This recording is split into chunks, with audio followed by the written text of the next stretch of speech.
Bonjour, bonjour les hirondelles, y a de la joie. Dans le ciel par-dessus le toit, y a de la joie. Et du soleil dans les ruelles, y a de la joie. C'est un produit qui devrait être remboursé par la sécurité sociale. Je ne sais pas pourquoi ils n'y ont pas pensé encore. Il pourrait figurer au panthéon de la médecine tant il collectionne de vertus pour la santé.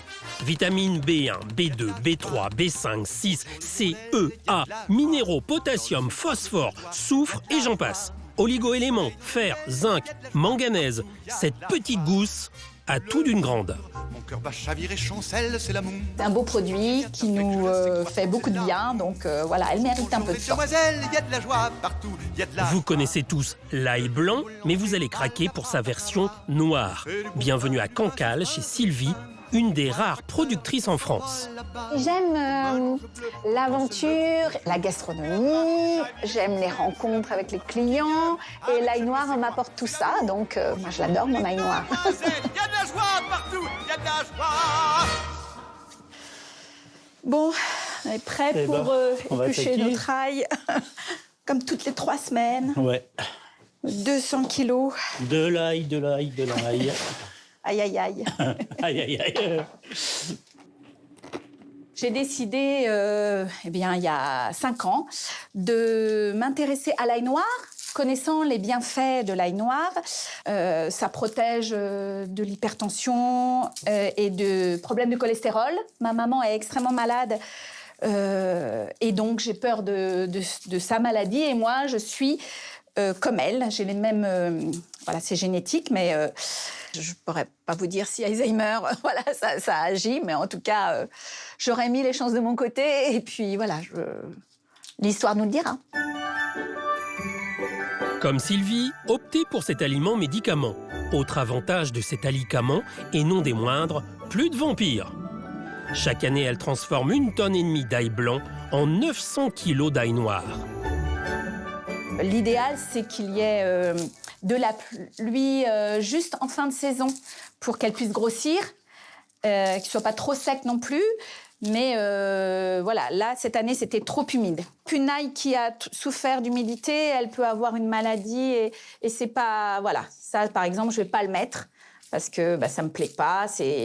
D'ailleurs, elle est presque épluchée et elle est pleine de petites cochonneries là que j'aime pas du tout.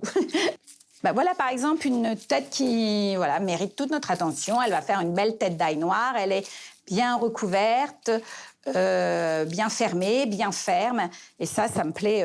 Ça devrait faire une très belle tête d'ail noir. Après une carrière dans une grande compagnie des eaux, Sylvie s'est lancée il y a 5 ans dans un autre grand bain, celui des eaux. Et pour l'aider dans sa nouvelle entreprise, il y a Pascal. Déjà, c'est un boulot de patience. Donc, j'ai pas de stress. C'est totalement différent de mon ancien métier. Parce que j'étais aide à domicile. Moi, quand je travaille là, j'ai une profonde pensée pour mon papa. Je le vois encore planter son ail à la main dans le jardin. Il avait son petit bout de bois de 20 cm. Là. C'était aligné, c'était parfait. Et ça, c'est un souvenir très agréable. Elle est belle quand même Oui, ça va. Elle est belle. Bon, Pascal, je vais le mettre tout ça au four. Voilà, tu vas pouvoir.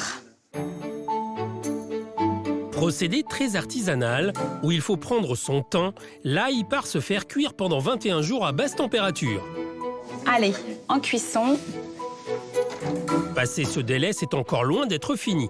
Les os doivent encore maturer un bon mois à l'abri de la lumière, dans une température fraîche.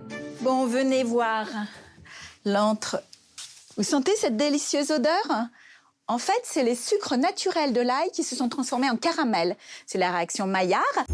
La réaction de Maillard est une réaction chimique naturelle qui survient lors de la cuisson pour déployer les arômes des aliments. C'est un peu la différence entre du pain et du pain grillé. Vous voyez, elle est toute dorée et à l'intérieur, elle est noire. Et ça, c'est un bonbon. Non, là, je m'en lasse pas, moi. On est au départ sur le pruneau. On va un peu sur le réglisse, champignons en fin de bouche, légèrement goût d'ail en fin de bouche, mais c'est très subtil. Ce qui me plaît dans l'idée de travailler l'ail noir, c'est de valoriser un produit du terroir. Mon papa était agriculteur et j'ai l'impression d'honorer les produits qu'il pouvait produire. Que ce soit un processus long et lent, ça me plaît aussi. Parce que je trouve qu'on va trop vite et que de ralentir, on fait de belles choses aussi. Utilisé depuis 5000 ans, l'ail blanc est originaire des steppes de l'Asie centrale et il est introduit en France par Godefroy de Bouillon lors de la première croisade au XIe siècle. L'ail noir, lui, a une autre histoire. La légende, ce serait quelqu'un au nord du Japon, qui vivait sur une île au nord du Japon, qui aurait jeté de l'ail sous des composts d'algues et qui les aurait retrouvés plusieurs mois plus tard. Et elles étaient noires, les a goûtées et c'était excellent.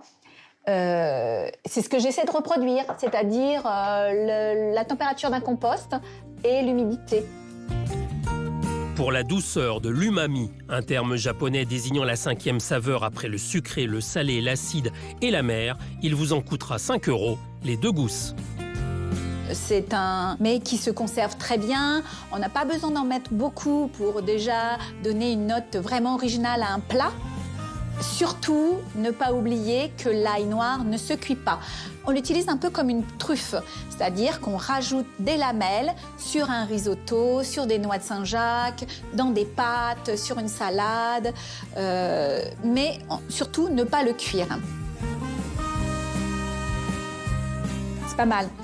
Le craquelin étant pas trop, un goût plutôt fade, avec l'ail noir, c'est magnifique. Oui, ça relève bien, oui. Petit craquant, excellent. J'aime bien. Il manque le petit verre de blanc qui va avec. Ah oui, excuse-moi, on n'a pas le droit à l'alcool sur le lieu de travail. Je sais très bien, oui.